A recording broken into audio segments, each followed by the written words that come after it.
Consecuente con su política represiva contra adversarios y movimientos opositores, Gerardo Machado se planteó como un importante objetivo sacar de la vida política al Partido Comunista de Cuba. El Partido Comunista desempeñó un papel importante en la derrota de la dictadura de Gerardo Machado Morales. En los primeros años de la década de 1930, centró su política en la línea de clase contra clase, siguiendo la táctica y los principios de la Internacional Comunista, de la cual constituía una sección.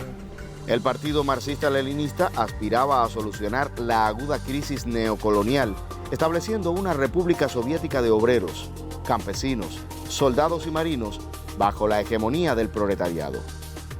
En ese contexto, impulsó la lucha de masas, la propaganda, la constitución de sindicatos, las huelgas, así como la movilización continua de los obreros y otras actividades contra el régimen. La acción de mayor envergadura fue la organización y dirección, junto con la CENOC y otras organizaciones afines, de la huelga general del 20 de marzo de 1930. En 1932, concebido, organizado y dirigido por el partido, se creó el Sindicato Nacional de Obreros de la Industria Azucarera, que reafirmó el apoyo del proletariado azucarero a las reivindicaciones de los sectores más explotados del campesinado y su decisión de luchar contra la dictadura, derrotada finalmente tras la exitosa huelga del 12 de agosto de 1933. Así, los conceptos unitarios de Mella y Villena matizaron el enrolamiento de los comunistas en la lucha política antimachadista. Pero el derrocamiento de esta dictadura no propició el triunfo de la revolución. En abril de 1934, el Partido Comunista celebró en la clandestinidad su segundo congreso, que mantuvo la consigna por el poder soviético de obreros, campesinos, soldados y marinos, y por la revolución agraria y antiimperialista. Si bien el antiimperialismo y el agrarismo podrían convertirse en plataforma de unidad entre otras fuerzas políticas, la declaración de crear soviets no se correspondía con la realidad cubana.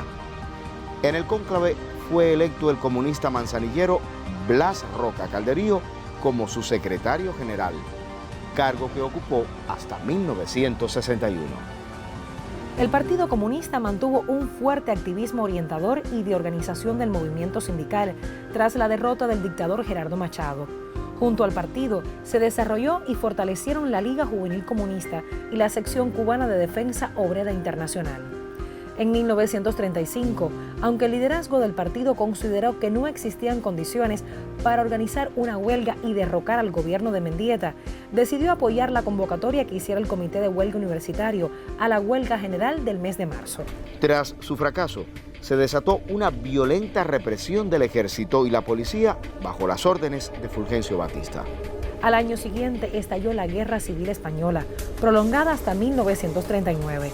El Partido Comunista, junto con otras organizaciones, se dieron a la tarea de reclutar y trasladar voluntarios que engrosarían las brigadas internacionales a favor de la Segunda República Española, al tiempo que apoyó decididamente a los exiliados españoles. Nuevos derroteros del partido se iniciaron con el proceso de democratización y reformas como resultado de la Revolución del 30 y los cambios en la situación internacional ante el avance del fascismo. En 1938 se legaliza el partido y se funda el periódico Hoy y otros medios de difusión.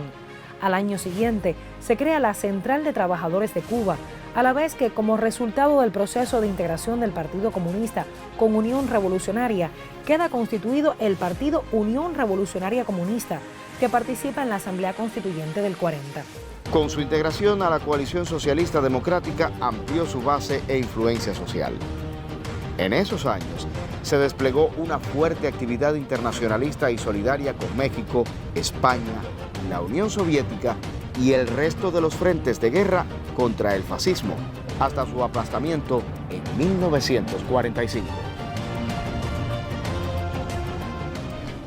En las condiciones de posguerra, ahora con el nombre de Partido Socialista Popular, a fin de adecuar la organización a la práctica y los conceptos organizativos demandados por la nueva etapa que se avecinaba, sin cambiar principios y objetivo estratégico, la nueva táctica estaba orientada a respaldar las exigencias que, emanadas de cualquier fracción o figura política, favorecieran a las masas y el avance de la democracia.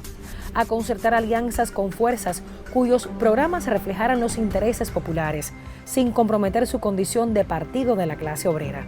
Entre los elementos que contribuyeron al afianzamiento de la vía legal y pacífica para avanzar hacia la etapa democrático-burguesa de la revolución, se encontraba la transitoria influencia de la teoría oportunista de Earl Browder, presidente del Partido Comunista de Estados Unidos de 1932 a 1945, quien trató de conciliar al capitalismo y al socialismo en una teoría que se conoce como browderismo.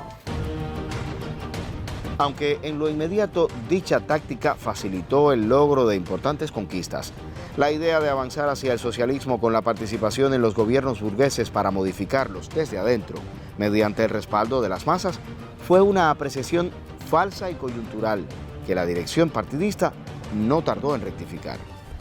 Cuando Ramón Grau San Martín, por el Partido Auténtico, asumió la presidencia de la República, el Partido Socialista Popular declaró que respaldaría todo aquello que contribuyera a la unidad nacional y al progreso del país, pero que su táctica estaría determinada por la actitud del presidente con respecto a la CTC y al movimiento sindical. Con el inicio de la Guerra Fría, las condiciones se modificaron. En ese contexto se producen el asalto por el gobierno a la CTC, la destitución de Lázaro Peña y el resto de los líderes obreros comunistas, así como encarcelamientos y asesinatos. En respuesta, el PSP abandonó el bloque parlamentario de apoyo al gobierno de Grau en la Cámara y el Senado y se declaró independiente. El partido regresaría a la lucha por el restablecimiento de la unidad mediante la creación de los comités de defensa de las demandas obreras y la democratización de la CTC, sobre la que se había impuesto el control de los auténticos con Eusebio Mujal. En 1948, el partido se insertó en la campaña electoral con candidaturas independientes a escala nacional y provincial, llevando para la presidencia y vicepresidencia de la República al binomio Juan Marinelo-Lázaro Peña.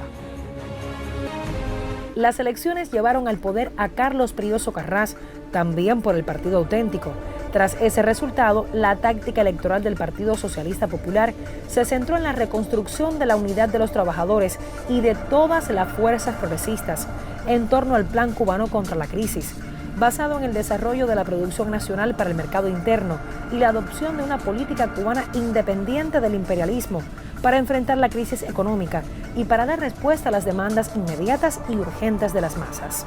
También favoreció el desarrollo de la preparación ideológica y política de los trabajadores, al retomar la movilización popular como arma de lucha y desarraigar los métodos legalistas de los últimos años. Su efecto se apreció en el crecimiento de la movilización de las masas, el desarrollo de huelgas y la sustitución de direcciones sindicales mujalistas, pero no produjo el mismo efecto en la lucha electoral. No obstante, se lograron espacios políticos en algunos municipios, tal es el caso de la alcaldía socialista en Yaguajay, como lo fue Manzanillo a inicios de los años 40. Para las elecciones generales de 1952, el PSP se esforzó infructuosamente por formar un frente único oposicionista. El resto de las fuerzas políticas no aceptó la alianza con el PSP ni su programa para lograr un gobierno de Frente Democrático Nacional. El partido llamó a votar por el candidato del Partido Ortodoxo como figura capaz de aunar a las fuerzas oposicionistas y derrotar al gobierno. Pero esta solución tampoco pudo alcanzarse. Sobrevino el golpe de Estado del 10 de marzo de 1952 y con él la dictadura de Fulgencio Batista.